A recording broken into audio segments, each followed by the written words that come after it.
குரலை உயர்த்தாதீங்க அப்படின்னு நேரடியாவே சுப்ரீம் கோர்ட் ஜட்ஜே கோர்ட்லயே கடுப்பாயிருக்காரு. இதுக்கு மேல பேசினா நீதிமன்ற அவமதிப்பு வழக்கு போட்டுருவேன் அப்படின்னு இருக்காரு. ஏன் சுப்ரீம் கோர்ட்டுடைய தலைமை நீதிபதி இவ்வளவு தூரம் கோபமானாரு? அதுக்கு என்ன காரணம்? வர வியாழக்கிழமை 5 மணியோட உங்க டைம் முடிஞ்சது. அதுக்கு மேல நான் பொறுமையா இருக்க மாட்டேன். நான் கேட்கக்கூடிய எல்லா டாக்குமெண்ட்டும் என்னோட டேபிள்ல வந்திருக்கணும், இல்லன்னா என்னோட ஆக்ஷனே வேற மாதிரி இருக்கும் அப்படின்னு சொல்லி உச்ச நீதிமன்றத்திலேயே தலைமை நீதிபதி கடுப்பாயிருக்காரு. அவர் என்ன டாக்குமெண்ட்டை கேட்டாரு, யார்கிட்ட கேட்டாரு, ஏன் வியாழக்கிழமையே கடைசி டேட்டா குறிச்சாரு, திடீர்னு ஏன் இவ்வளவு ஆவணங்கள் காணாம போயிருக்கு, காணாமல் போன எல்லா ஆவணத்தையும் நீங்க இப்ப எடுத்துட்டு வரணும் அப்படின்னு சொல்லி உச்ச நீதிமன்ற நீதிபதி நேரடியாவே கேட்டிருக்கார். ஒரு வாரத்துக்கு முன்னாடியே சுப்ரீம் கோர்ட் கொடுத்த உத்தரவு என்ன, அந்த உத்தரவை ஏன் எஸ்பிஐ தலைவர் மதிக்க மாட்டேங்கிறாரு, காணாம போன பத்திரங்கள் என்ன? வணக்கம், இது சத்யராஜின் நேர்பட கேள்.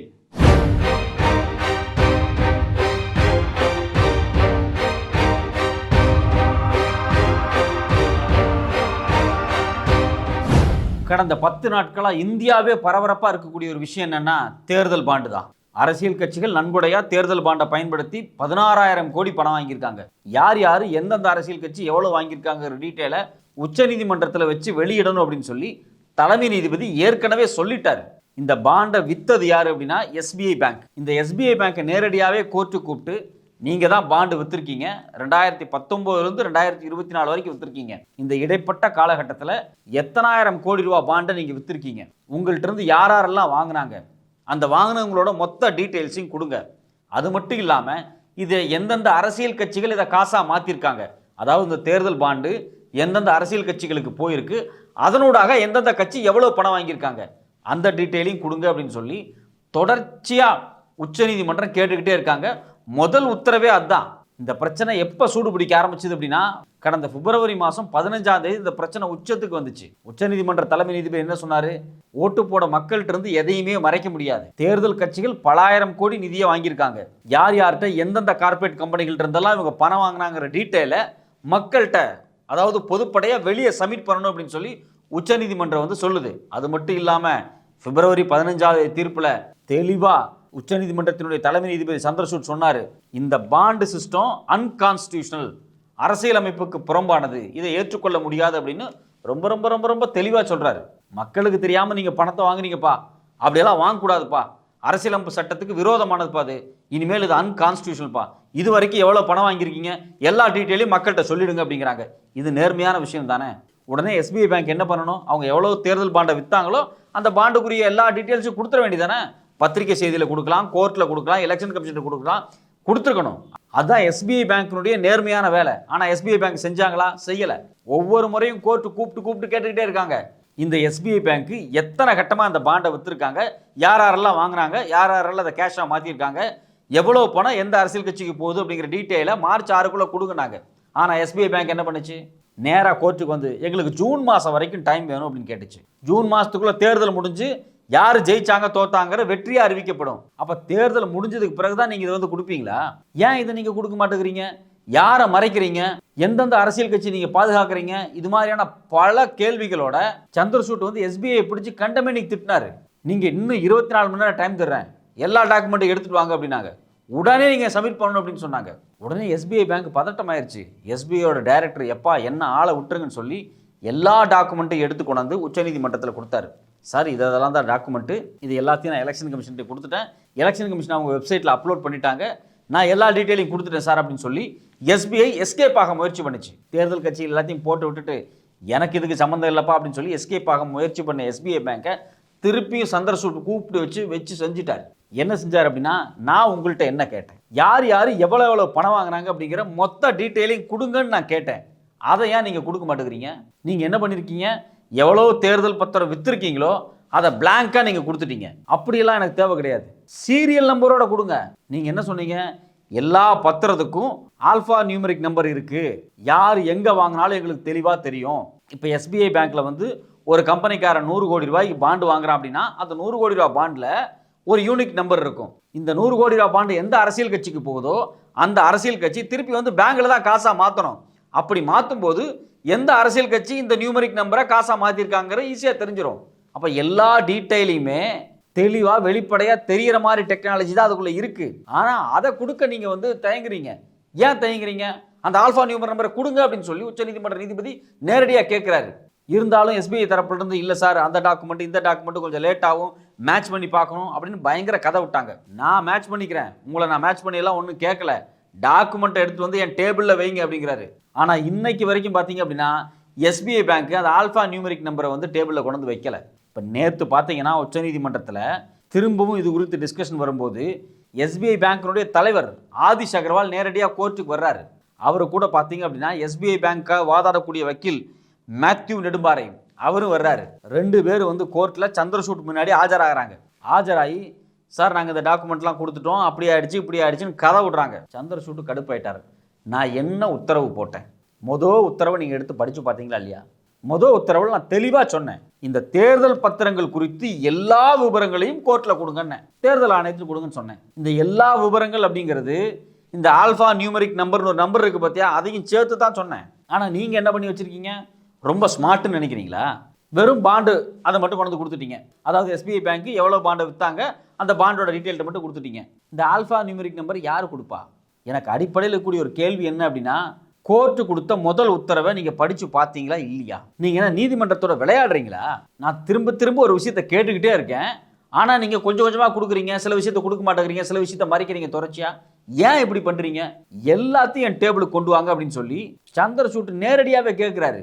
உடனே பார்த்தீங்க அப்படின்னா இந்த எஸ்பிஐ டைரக்டர் வந்தார் பார்த்தீங்களா, அவரும் சரி, இந்த எஸ்பிஐ பேங்க்காக சுப்ரீம் கோர்ட்டில் ஆஜரானார் இல்லையா இந்த நெடும்பாறை, இவங்க 2 பேரும் தன்னோட குரலை உயர்த்துறாங்க. அதுலேயும் குறிப்பாக இந்த வக்கீல் என்ன பண்ணுறாரு அப்படின்னா, இல்லைம்மா இல்லாட அதுலா எழுதலான்னு சொல்லி கொஞ்சம் குரலை உயர்த்தி பேசுகிறாரு. அந்த நேரத்தில் உச்சநீதிமன்ற நீதிபதி சந்திரசூட் பயங்கர கடுப்பாயிட்டார். இந்தியாவினுடைய மிகப்பெரிய நீதிமன்றம் சுப்ரீம் கோர்ட்டு, அதுக்கு எல்லாத்துக்கும் ஹெட்டு தலைமை நீதிபதி சந்திரசூட், அவர்கிட்டயே குரலை உயர்த்தி இவர் பேசுகிறாரு. பயங்கர கடுப்பான சந்திரசூட், ஏன்ட்டு அந்த குரலை உயர்த்துற வேலையெல்லாம் வச்சுக்காதீங்க, நான் என்ன தீர்ப்பு கொடுத்தேன் அதில் தெளிவாக இருக்குது, எல்லா டீட்டெயிலையும் கொடுக்க சொன்னேன், நீங்கள் கொடுத்தீங்களா? முதல்ல எல்லா டீட்டெயிலையும் நீங்கள் முதல்ல போய் எடுத்துகிட்டு வாங்க, நீதிமன்றத்தோடலாம் நீங்கள் விளையாடாதீங்க, கோர்ட்டை அவமதிக்கிறீங்கன்னு சொல்லி நான் வழக்கு போட்டுருவேன் அப்படின்னு சொல்லியிருக்காரு. இந்திய வரலாறுலேயே ஒரு உச்சநீதிமன்ற நீதிபதி இவ்வளவு கடுப்பாயி ஒரு அரசு பேங்கினுடைய ஹெட்டை இந்த அளவுக்கு காட்டுனது இதுதான் முதல் முறை. எஸ்பிஐ பேங்கினுடைய தலைவராக இருக்கட்டும், இல்லை ஆர்பிஐனுடைய தலைவர்களாக இருக்கட்டும், இல்லை இவங்க சார்பாக கோர்ட்டில் வந்து நிற்கக்கூடிய நீதிபதியாக இருக்கட்டும், இவங்களுக்கு எல்லாத்துக்கும் மனசில் என்ன இருக்குது? பாஜக 6000 கோடி 8000 கோடிக்கு மேலே பணத்தை வாங்கியிருக்கு இந்த பாண்டை பயன்படுத்தி, இது வெளியில் தெரிஞ்சிடக்கூடாது அப்படின்னு சொல்லி பாஜக தரப்புலேருந்து பயங்கரமான அழுத்தங்கள் அவங்களுக்கு கொடுக்கப்பட்டுட்டே இருக்குது. அந்த அழுத்தத்துக்கு பயந்து எப்படியாவது சில டாக்குமெண்ட்டை வந்து மறைச்சிடணும் அப்படின்னு சொல்லி பல முயற்சிகள் இவங்க பண்ணுறாங்க. ஆனால் உச்சநீதிமன்ற நீதிபதி ரொம்ப ரொம்ப ரொம்ப தெளிவாக இருக்கார். ஏன் இவங்க இப்படி பண்ணுறாங்க, எந்தெந்த டாக்குமெண்ட்டை இவங்க மறைக்க முயற்சிக்கிறாங்க, யாரை காப்பாற்ற முயற்சிக்கிறாங்க, இதனால் இந்தியாவில் தேர்தலில் என்ன விளைவுகள் ஏற்படுத்தும், இது எல்லாமே அவருக்கு தெளிவாக தெரியும். அதனால தான் அவர் சட்டையை பிடிக்கிற மாதிரி கேட்குறாரு, எங்கே டாக்குமெண்ட்டு, எங்கே அந்த ஆல்ஃபா நியூமரிக் நம்பர், எல்லாத்தையும் கொடுங்க.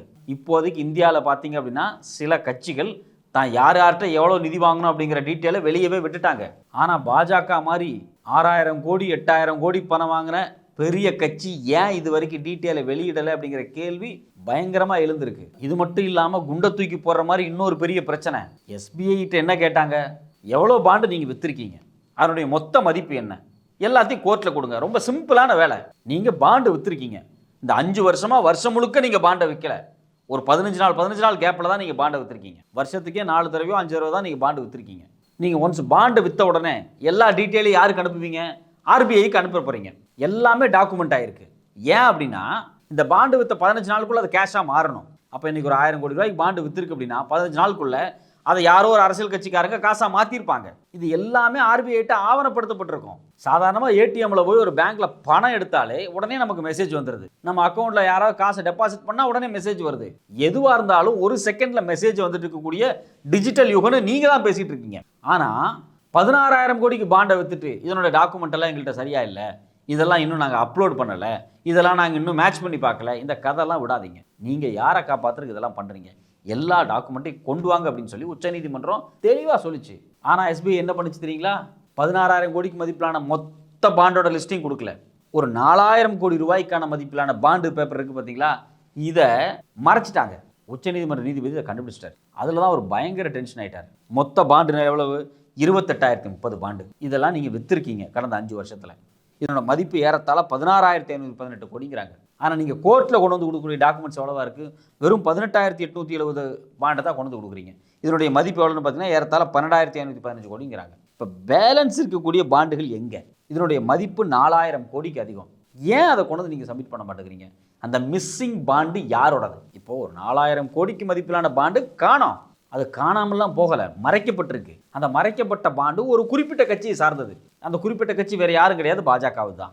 ஏன் இதை மறைக்கிறீங்க அப்படிங்கிற கேள்வி நம்மள மாதிரி சாதாரண மக்களுக்கே எழுதில்ல. அப்போ உச்சநீதிமன்ற நீதிபதி கடுப்பானதில் ஒரு நேர்மையான விஷயம் தானே. அதை வந்து நம்ம தப்புன்னு சொல்ல முடியாதுல்ல. சில பேர் சொல்கிறாங்க உச்சநீதிமன்ற நீதிபதி பயங்கர கோவப்பட்டு விட்டார். அப்படி தான் கோவப்படுவார். சாதாரண எளிய மக்களாகிய நமக்கே இவ்வளோ கோவம் வருதா இல்லையா? இத்தனை ஆயிரம் கோடிக்கு நீங்கள் அரசியல் கட்சிக்கு நிதி கொடுத்துருக்கீங்க, டீட்டெயிலை கொடுங்கன்னு கேட்குறாங்க. கொண்டு வந்து கோர்ட்டில் கொடுத்துட்டு போக வேண்டியதானே, தேர்தல் ஆணையத்தை சப்மிட் பண்ணிட்டு போக வேண்டியதானே. SBI பேங்க்கும் எலெக்ஷன் கமிஷனும் உங்களுக்கு என்ன வேத்து வெடியுது? அரசியல் கட்சிக்காரன் பணம் வாங்கியிருக்கான், மக்கள் தெரிஞ்சுக்கணும்னு விருப்பப்படுறாங்க, கோர்ட்டில் கேஸ் போட்டிருக்காங்க. ஏன் SBI பேங்க்கும் எலெக்ஷன் கமிஷனும் பாஜகவோட கைகோர்த்து நிற்கணும்? இது இந்திய அரசியலமைப்பு சட்டம் ஏற்றுக்குமா? இல்லை இதை இந்திய நீதித்துறை ஏற்றுக்குமா? ஏற்றுக்காதல்ல. அப்போ நீங்கள் எல்லா டாக்குமெண்ட்டையும் கொண்டு வந்து சப்மிட் பண்ணுங்கள். இதான ஒரு அடிப்படையான ஒரு கேள்வியாக இருக்குது. இதை சப்மிட் பண்ணுறதுக்கு நீங்கள் இழுத்தடிக்கிறீங்க. இதுக்கு மேலே உச்சநீதிமன்றம் என்ன பண்ண முடியும்? வழக்கு போட்டாங்க, உச்சநீதிமன்றம் விசாரிச்சது, ஒரு டேட்டு கொடுத்துருக்கு. இந்த டேட்டுக்குள்ள எல்லாத்தையும் சப்மிட் பண்ணு சொல்லிருச்சு. பாண்டு வாங்கினது தப்பு, இது அன்கான்ஸ்டியூஷனல் சொல்லிருச்சு. ஆனால் SBI பேங்க் கொண்டு வந்து சப்மிட் பண்ண மாட்டேங்குது. திரும்ப திரும்ப திரும்ப கோர்ட்டில் கூப்பிட்டு நீதிபதியை திட்டுறதான் வேலையாக இருக்கணும் சுப்ரீம் கோர்ட்டுக்கு. ஒரு தடவை கேட்டால் கொண்டு வந்து சப்மிட் பண்ணிட்டு போயிட வேண்டியதானே. தேர்தல் அடுத்த மாதம் வரப்போகுது. மக்கள் எல்லாம் ஒரு கட்சி ஏதோ ஒரு கட்சி ஓட்டு போட போகிறாங்க. ஏற்கனவே ஆட்சியில் இருந்த கட்சி இது மாதிரியான தேர்தல் பாண்டை பயன்படுத்தி பல ஆயிரம் கோடி பணத்தை வாங்கியிருக்காங்க அப்படிங்கிறது தான் யதார்த்தமான உண்மையாக வெட்ட வெளிச்சமாக தெரிஞ்சிருச்சு. பிறகு நீங்கள் இதை வந்து சப்மிட் பண்ண மாட்டேங்கிறீங்க. முழு பூசணிக்காய் எப்படி சோத்தில் மறைக்க முடியும்? அதான் வெட்ட வெளிச்சமாக தெரியுதே. ஒரு பக்கம் ED raid, income tax raid, CBI raid. சில கம்பெனிகளுக்கு EDயில் ரைடு போகுது, சில கம்பெனிகளுக்கு CBI ரைடு போகுது, சில கம்பெனிகளுக்கு இன்கம் டேக்ஸ் ரைடு போகுது. ரைடு போனால் ஒரு மாதத்துக்குள்ளேயே பார்த்தீங்கன்னா அந்த கம்பெனிகள்காரங்க பார்த்தீங்கன்னா 1 கோடியிலிருந்து 100 கோடி வரைக்கும் போய் பாண்டை வாங்குறாங்க. எங்கே? SBIயில். 15 நாளுக்குள்ள அந்த பாண்டு யாருக்கு போகுது? ஏதோ ஒரு அரசியல் கட்சிக்கு போயிருக்கு. எந்த அரசியல் கட்சிக்கு போயிருக்கும்? எந்த கட்சி EDயையும் இன்கம் டேக்ஸையும் CBIயையும் தன்னோட கண்ட்ரோலில் வச்சிருக்குதோ அந்த கட்சிக்கு தான் ஆபியஸாக போயிருக்கும். இந்த லாஜிக் கூட புரியாத முட்டாள்களா இந்திய மக்கள்? வெளிப்படையாக அது எல்லாத்துக்குமே தெரியும். இந்தியாவோட எல்லா துறைகளையும் பயன்படுத்தி மிரட்டி இவ்வளோ காசு வாங்கப்பட்டிருக்குது அப்படின்னு எல்லா பத்திரிகையும் எழுதிக்கிட்டு இருக்காங்க. பிறகு ஏப்பா SBI நீங்கள் வந்து இந்த அளவுக்கு ஸ்மார்ட்டாக ப்ளே பண்ணுறீங்க? உச்சநீதிமன்றத்திட்டே நீங்கள் இவ்வளோ கரார் வேலையை காமிக்கிறீங்க அப்படின்னா சாதாரண எளிய குடிமக்கள்கிட்ட நீங்கள் எவ்வளோ கரார் வேலையை காமிப்பீங்க? தொடர்ச்சியாக ஒவ்வொரு உத்தரவுலையும் உச்சநீதிமன்றம் தெளிவாக சொல்லிக்கிட்டே இருக்குது. ஃபுல் டாக்குமெண்ட்டை கொடுங்க, ஃபுல் டாக்குமெண்ட்டை கொடுங்க, ஃபுல் டாக்குமெண்ட்டை கொடுங்க. என்னென்ன ஐடென்டிஃபிகேஷன் நம்பர் இருக்கோ அந்த ஐடென்டிஃபிகேஷன் நம்பரையும் சேர்த்து கொடுங்கன்னு கேட்டுட்டு இருக்கு. அப்போ கூட நீங்கள் கொடுக்க மாட்டேங்கிறீங்க. ஒரு உச்சநீதிமன்றமே உங்கள்கிட்ட வந்து கெஞ்ச வேண்டிய நிலைமையில் இருக்குது. இதனால தான் பார்த்தீங்கன்னா சந்திரசூட் தெளிவாக சொல்லிட்டாரு, வியாழக்கிழமை சாயங்காலம் 5 மணி தான் கடைசி டைம். டேட்டு குறிச்சிட்டேன், டைம் குறிச்சிட்டேன், அதுக்குள்ளே கொண்டு நீங்கள் வைக்கணும். நீங்கள் வைக்கலைன்னா அதுக்கப்புறம் நான் என்ன பண்ணுவேனே தெரியாதுங்கிற மனநிலையில் ஒரு ஆர்டரை கொடுத்துருக்காரு. இந்த வியாழக்கிழமை 5 மணிக்குள்ளே இவங்க சப்மிட் பண்ணலை அப்படின்னா கண்டிப்பாக இந்தியாவில் ஒரு மிகப்பெரிய பிரச்சனையே உருவாகும். இதை ஒட்டுமொத்த இந்திய மக்களும் இப்போ எதிர்பார்த்து உட்கார்ந்துருக்காங்க.